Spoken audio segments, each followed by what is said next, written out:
విద్వాన్ బులుసు వెంకటేశ్వర్లు గారి మన ప్రాచీన మహర్షులు 11వ భాగం 24:1-26 జైమిని మహర్షి. అది ఒక భాగం అయిపోయింది, రెండవ భాగంలో ఉంది. జైమిని మహర్షి జనన విశేషాలు తెలియవు, తల్లిదండ్రుల పేర్లు కూడా తెలియవు. తాను వ్యాస శిష్యుడని చెప్పుకున్నాడు. అలాగే మాకు అదే తెలుసు, కానీ ఇతర విషయాలు తెలియదు. వ్యాస మహర్షి ఇతని శిష్యుడిగా గ్రహించి తన దగ్గర ఉంచుకొని శిక్షణ చేసి ఋషిచంద్రుణ్ణిగా మార్చారు. జైమిని సామవేద ప్రచారం. మొదట బ్రహ్మ హృదయంలో ఒక నాదం జనించింది. అది వృత్తి నిరోధం వల్ల మూర్తీభవించి వ్యక్తంగా అనిపించింది. ఆ నాద ఉపాసన వలన యోగీశ్వరుడు నిష్పాపులై పాపం లేకుండా ముక్తి పొందుతారు. అందులో ఓంకారం జన్మించింది. అదే సర్వమంత్ర సర్వ ఉపనిషత్తు మూలభూతమైన వేదమాత. ఆ ఓంకారం త్రిగుణాత్మకమై అకార ఉకార మకారాలనే త్రివర్ణ రూపమై ప్రకాశిస్తారు. అప్పుడు బ్రహ్మదేవుడు ఆ ప్రణవం వల్ల స్వరం, స్పర్శం, ఉష్మం, అంతస్థం మొదలైన లక్షణాలు కలిగిన అక్షర సముదాయాలను కల్పించి వాటి సహాయంతో తన 4 నోళ్ల నుండి 4 వేదాలు కలగ చేశారు. అతని పుత్రుడైన బ్రహ్మవాదుడు ఆ వేదాలను అతడు చెప్పిన విధంగా అభ్యసించి ఆ క్రమంగానే వారి వారి శిష్యులకు ఉపదేశించారు. అలా వేదాలు సమగ్రంగా ప్రతి యుగంలో మహర్షులు అభ్యసించారు.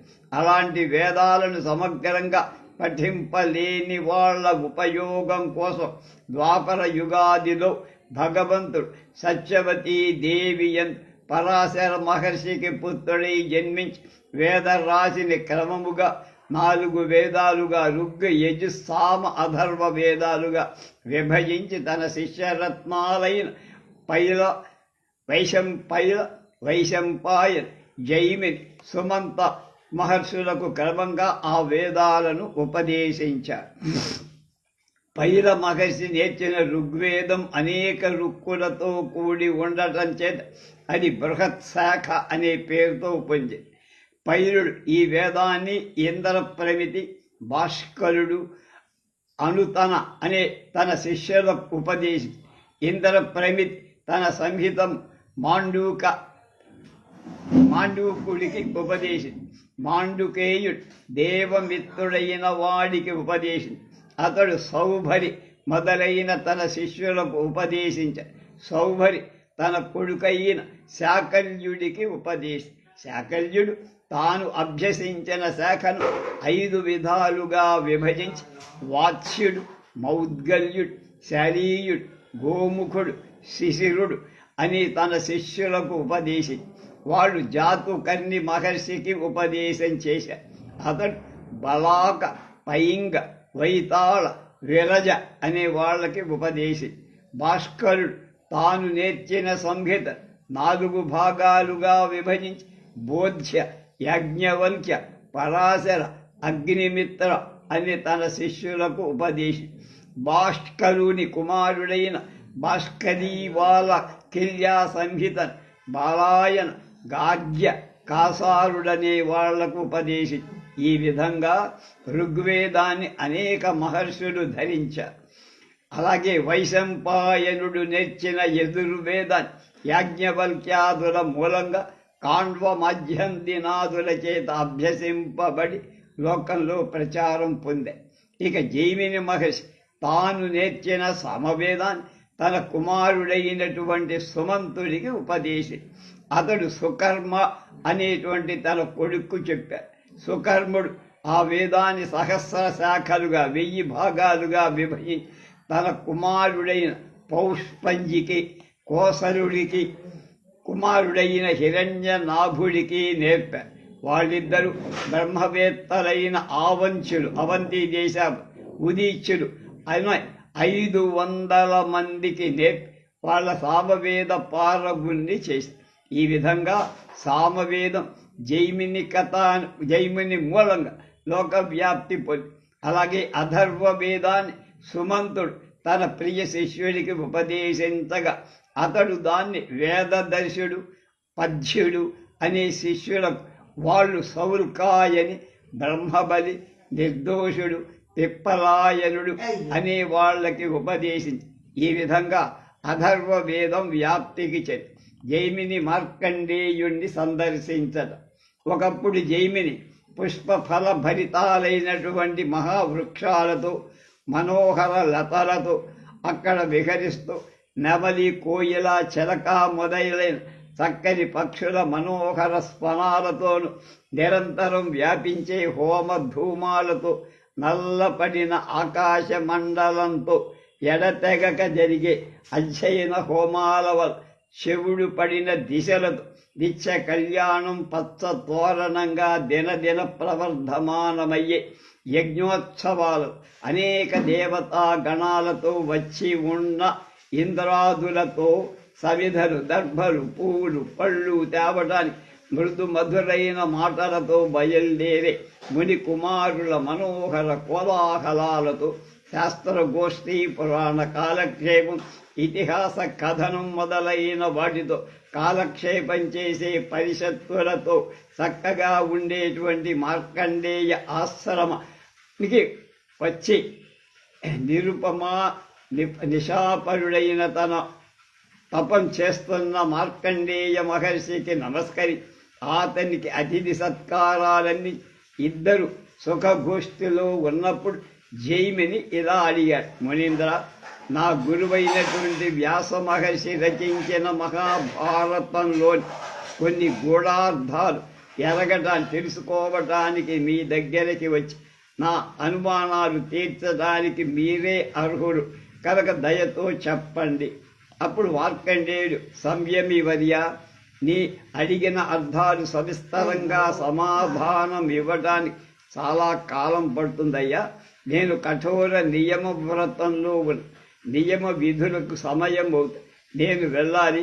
వింధ్య పర్వతంలో పింగాక్షుడు, విరాటుడు, వృత్తుడు, సుముఖుడు అనే పేర్లతో అన్ని నలుగురు పక్షి రాజులు ఉన్నారు. నువ్వు వాళ్ళ దగ్గరకి వెళ్ళి యథార్థాన్ని కనుక వాళ్ళని అడిగితే వాళ్ళు చెప్తారు అని ఆ పక్షుల చరిత్రను కూడా ఇలా చెప్పారు. పూర్వం వపువు అనే అప్సరసను దుర్వాసుడు పక్షిపై పుట్టి భూమిపై 16 సంవత్సరాలు ఉండి అనేక మంది పుత్రులను పొందుతావు. చివరికి బాణఘాతంతో చచ్చి పూర్వరూపాల్లోకి మళ్ళీ వస్తావని శపించి కందరుడనేవాడు విద్యుద్రూపుడనే రాక్షసుణ్ణి చంపి అతని భార్య మేనక కూతురు అయిన మదనికను భార్యగా స్వీకరించి తన ఇంటికి తీసుకుపోయి మదనిక కామరూపిణి అయి కందరుడికి ఎన్నో విధాలుగా ఆనందం చేస్తూ ఒకనాడు ఆమె పక్షి రూపం పొంది ఉండగా కందరుడు కూడా పక్షి రూపాన్ని దాల్చి ఆమెతో రమించాడు. వీరి ఈ రతి వలన వపువు పుత్రికయ్యి ఆ పక్షి దంపతులకు జన్మి. కందరుడు ఈ పక్షికి తార్షి రీ కింద క్షావత్తు తాక్షి అనే పేరు పెట్టాడు. ఈ తాక్షిని మందపాదుడనే పక్షిరాజు 4వ కొగడుకైనటువంటి ద్రోణుడనే వాడికి ఇచ్చి పెళ్లి చేసి కాలక్రమంగా అతనికి గర్భం ధరించాడు. అతని వలన గర్భం ధరించింది. తర్వాత 3 నెలల 15 రోజులు పుట్టినటువంటి తాక్షి కురు పాండవుల సంగరం చేస్తున్న భారత యుద్ధాన్ని తిరగటం జరిగింది.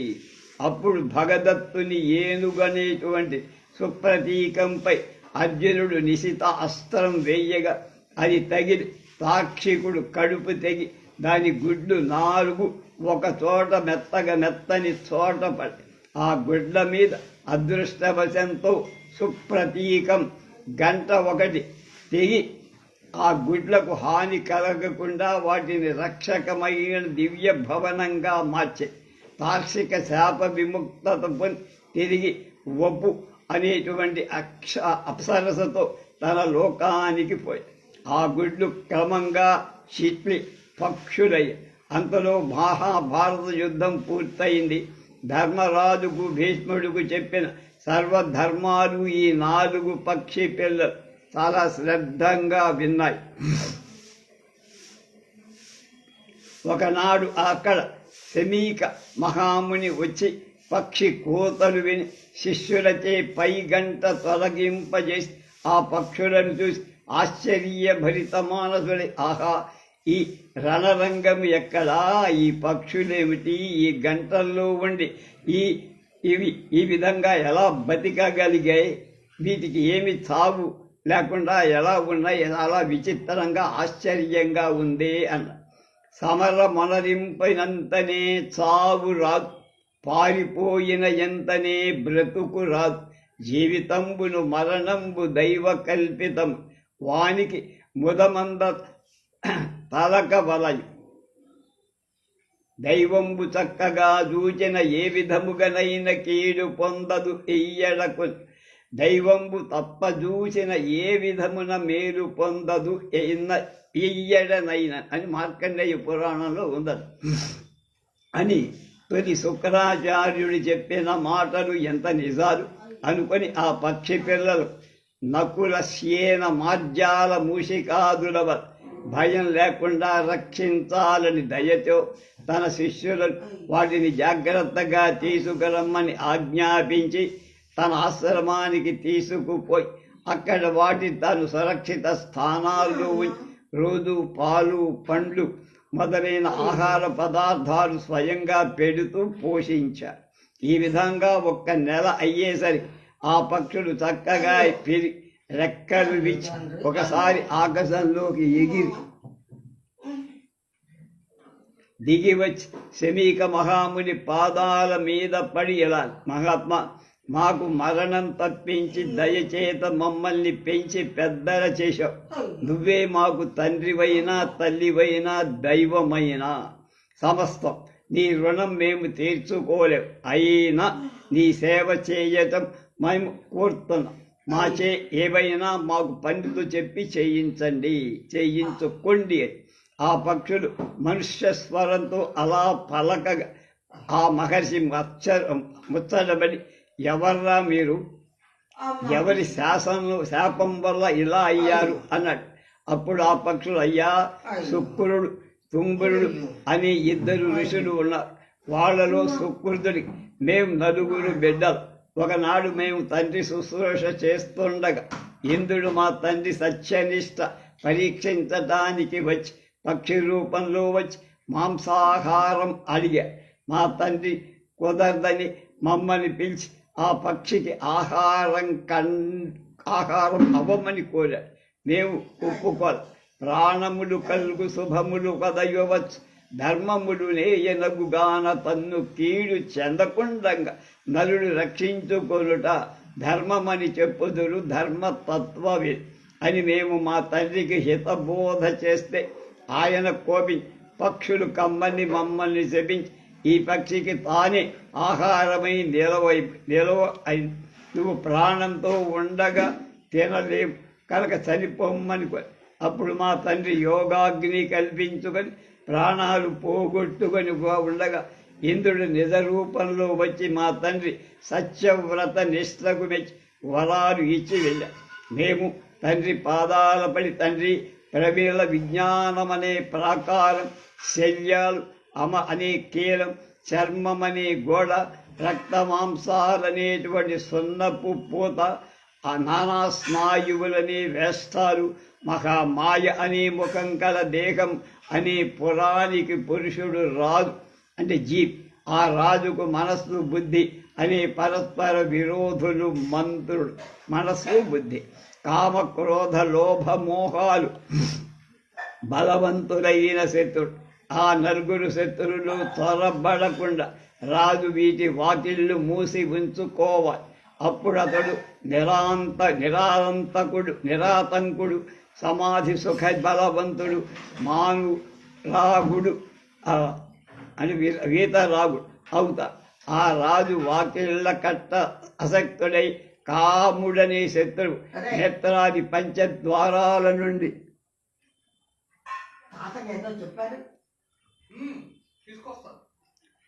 వ్యాపించారు. అతని వెనకనే మిగిలిన ముగ్గురు శత్రువులు నశిస్తారు. ఆ నలుగురు కలిసి ఇంద్రియాలతో ఇంటికి వాకిళ్లను వశపరుచుకొని జయింపరాని వాడు కోట కొల్లగొట్టి మంత్రులను నశింపచేస్తారు. ఈ రకంగా కామాది శత్రువులు మా స్మృతి నశింపచేసే వాళ్ళవడం, మేము మోహాపచిత్రులం అవడం, ప్రాణలోభం జ్ఞానం పోగొట్టుకొని నీ పట్ల అపరాధం చేశా. నీ మాట వెళ్ళ మమ్మల్ని కనికరింపమని ప్రార్థించారు. మా తండ్రి దయతెరిచి వత్సలారా, నా మాటయే కాని మీకు కర్మ విబోధం నిలిచి నిర్మల బోధ నిలిచి ఉండినట్టు పక్షులైనా విద్యావరుడై మనుష్య వాక్ ప్రభావం కూడా పొందగలదు. అందుకని మేము ఇలా పక్షులమై మా తండ్రి కృప వద్ద నీ విశేషాలను నేర్చుకోగలిగా అని చెప్పగా శమీకుడు ఆనందించి వాటిని చేరదించి వదిలిపెట్టారు. ఆ పక్షులు వింధ్య పర్వత ప్రాంతాలకు ఎగిరి శిఖరాల్లో అధ్యయన ప్రవిష్టాలు చేస్తాయి. పోయి వాటి వల్ల నేర్చుకోమని చెప్పి మార్కండేయుడు జైమిని మహర్షిని పంపించారు. జైమిని ధర్మ పక్షుల దగ్గర సందేహాలు తీర్చు. జైమిని మార్కండేయుడు చెప్పిన చోటుకు వింధ్యగిరికి వెళ్ళి జిత నిశ్వాసం, అవిస్వరం, అతి విస్పష్టం, సౌష్ఠవ సహితం, విభజిత దోషం అని వేదస్వనాలతో ఒప్పే పక్షీంద్రులను చూసి నమస్కరి ఆ పక్షులు అతన్ని ఆదరించి రెక్కలు విసిరి అతనికి సేద తీర్చి స్తుతించి వచ్చిన పని అడిగా.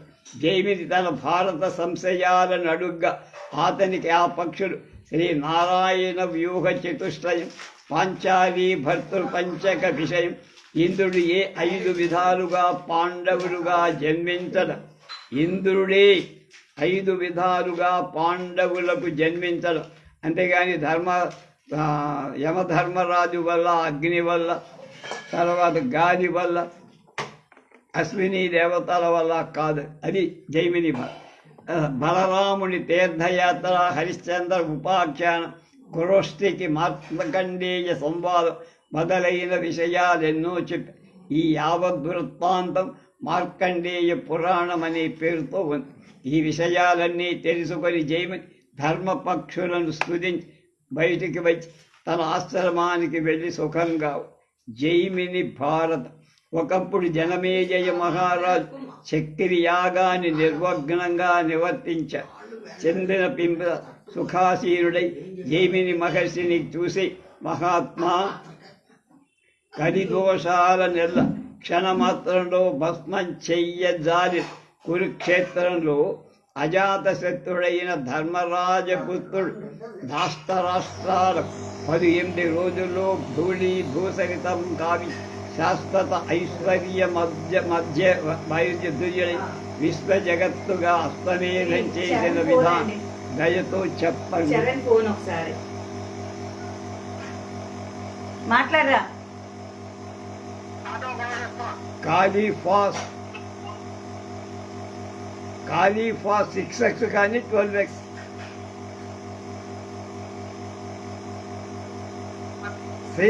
సీసా ఇస్తారు. కాళీఫాస్ అండి 6x కానీ 12x కానీ 6 కానీ 12 ఏది ఉంటే అది అదొకటి. అప్పుడు జైమిని మహర్షి జనమేజయుడికి ధర్మ రాజు వ్యాస మహర్షి దగ్గరికి వచ్చే అశ్వమేధం చెయ్యటానికి అనుజ్ఞ ఇవ్వటం మొదలు భీమాదుడు యజ్ఞాస్వాన్ని భద్రావతి నది దగ్గరికి పొలానికి వెళ్ళడం, మేఘవర్ణుడితో యుద్ధం, అనుసాల్వుడు మహాశ్వం అపహరించడం, నీలధ్వజుడితో యుద్ధం, అర్జునుడు గంగ శపించడం, అర్జునుడు ప్రమిలార్జుని బభ్రువాహన చరిత్రం, శ్రీరామ చరిత్రం మొదలైన అన్ని విషయ చంద్రహాసుని వృత్తాంతం, కృష్ణుడు కవి హస్తినాపురానికి వెళ్ళడం, ధర్మజుడికి అశ్వమేధ విధి, చివరికి అన్ని కూడా సవిస్తరంగా చెప్పారు. ఈ కథాభాగమే జైమిని భారతం అనే ప్రసిద్ధి ఉంది. దీన్ని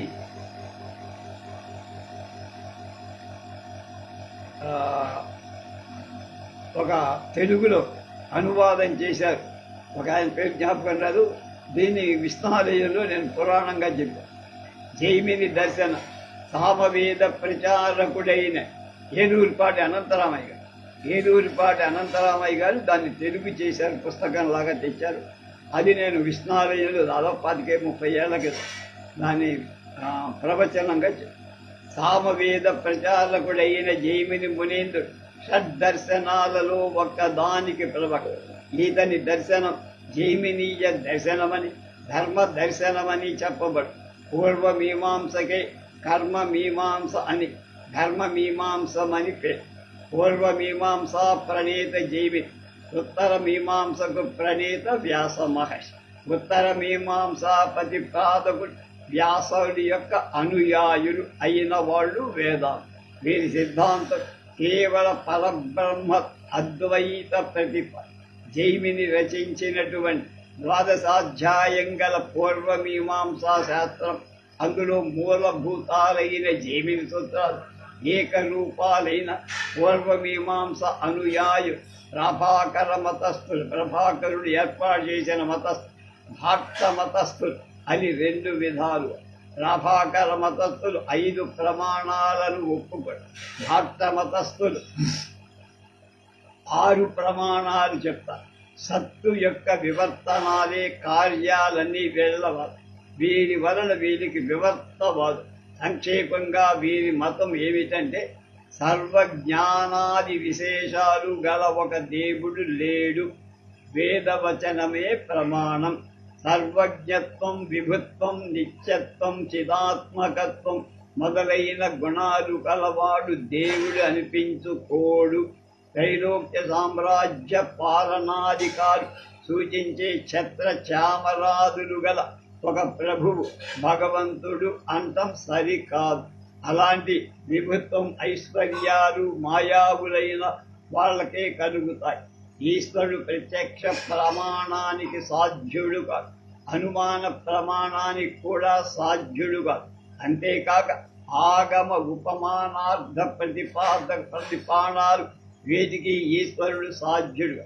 నేత్ర గోచరం కాని పదార్థాలు సాక్షాత్తుగా ఎరుగగలవాడు లేడు, కంటి కనబడు. కనుక నిత్యాలు అపౌరుషేయాలు అయిన వేదాల వాక్యాల మూలం వచ్చిన పదార్థ ధర్మాది స్వరూపాన్ని వివేచించడమే ముఖ్యత.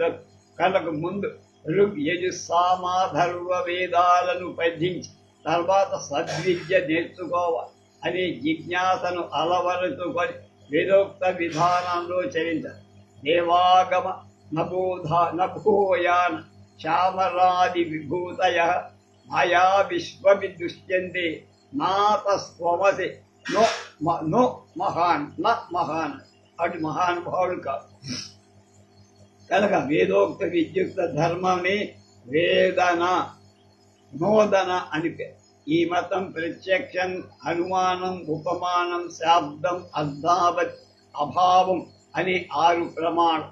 ఇంద్రియార్థ ప్రత్యక్షమని, ఇంద్రియార్థ సన్నికర్షోత్పన్నం, అవ్యభికారం, వ్యవసాయాత్మకం, వ్యపదేశ వివర్జితం అనే 5 మేదో అనేవి ఏమున్నాయో అదంతా ప్రత్యక్షం. అంటే కళ్ళతో చూసాం. ఇంద్రియార్థ సన్నికర్షమనగా ఇంద్రియాల యొక్క వస్తువు యొక్క సంయోగం వల్ల జ్ఞానం అని అర్థం. అవ్యభిచారిక అంటే మరొక జ్ఞానం చేత మరొక విధంగా భావింపబడేది అన్నది. ఉదాహరణలు ముత్యపు చిప్ప ముక్కలు వెండిరాగా కనపడతాయి, అది భ్రమణ వ్యభిచారి. అలాంటి భావన లేని అవ్యభిచారి. వ్యవసాయాత్మకం అంటే వ్యవహార సాధన, వ్యవహారం అంటే ఉపయోగించేటువంటి. వ్యపదేశ వివర్జితం అంటే విపర్యయ రహితం, లేనటువంటి మార్పు లేని.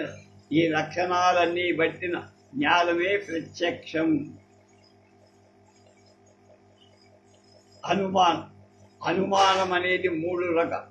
పూర్వ వదనుమానం, శేషవదనుమానం సామాన్యతో దృష్టానుమానం కారణం చేత కార్యమాని అనుమానించడం పూర్వవత్ అనుమానం తొమ్మెదలు ఎనుబోతు పాము తమాల వృక్షం ఇది సహజంగా నల్ల పదార్థం అలాంటి నలుపు గల మేఘాలను బట్టి వర్షం కలుగుతోందని ఊహించడం పూర్వపదం దీనికి విరుద్ధంగా కార్యం చేత కారణాన్ని ఊహించడం శేషవదనుమానం ఉదాహరణ ఈ నది వరదలతో ఉన్నది బహుశా కొండల మీద బాగా వర్షం పడి ఉండవచ్చు ఇక సామాన్యతో దృష్టానుమానం అంటే మనం సర్వసామాన్యంగా చూసేటువంటి విషయాల బట్టి కార్యాన్ని ఊహించి ఉదాహరణ దేవదత్తుడిలో దేశాంతర ప్రాప్తి ఎలాగూ సూర్యుడి యందు కూడా అలాగే దేవదత్తడేవాడు తూర్పున సూర్యుడు ఉదయించి సాయంకాలం అస్తాద్రికి చేరుతున్నాడు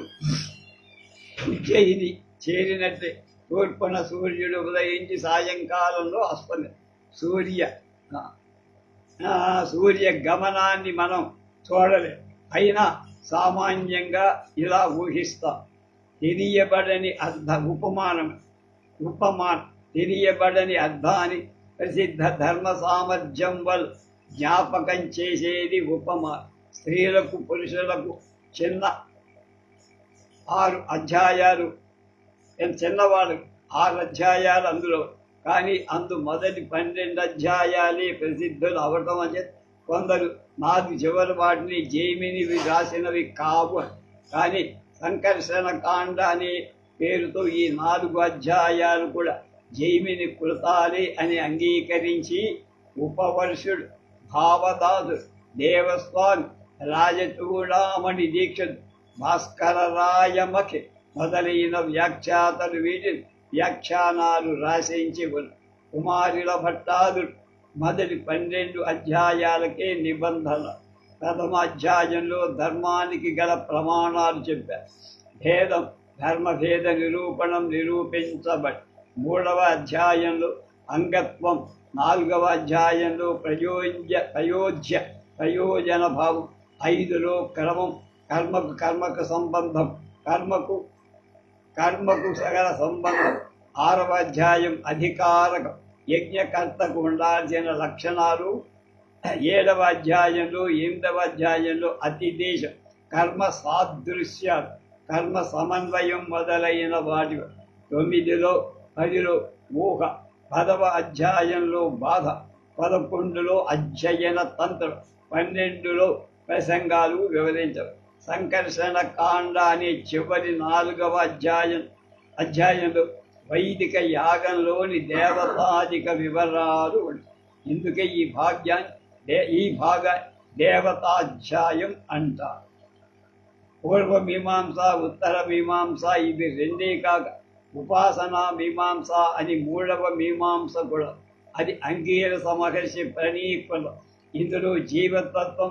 చిచ్చడ గ్రంథాత్మక అనాది జీవులకు విభుత్వం కర్తృత్వం భోక్తృత్వం అనేవి సత్య గ్రంథుల నుండి విడివడటమే మోక్షం జడ గ్రంథి సంబంధమే సంసారం జీవుడికి జడ సంబంధం వీడటం వల్ల ముక్తి కలుగు ఈశ్వరుడికి మాయా సంబంధం వల్ల కర్తృత్వం వ్యవహారానికి వచ్చే మాయ పరమేశ్వరుడి శక్తి స్వరూపం ఇది ఈశ్వరుడి కంటే భిన్నం ఈ సృష్టి కాలంలో భేదభావం కొని ఘటనా సమర్థమై విచిత్ర జగత్తును సృష్టిస్తారు సృష్టి కాలంలో ఈశ్వరుడికు మాయకు భేదం తదనుభావాన్ని అభేదం జీవనా తత్వం జీవేశ్వర భేదం ఇవి కల్పిత సారూప్య సామీప్య సాయుధ్య సారూప్యాలని ముక్తి 4 విధ ఈ మతంలో సృష్టి ప్రళయం సంగీకృత ప్రత్యక్షం అనుమానం ఉపమానం శాబ్దం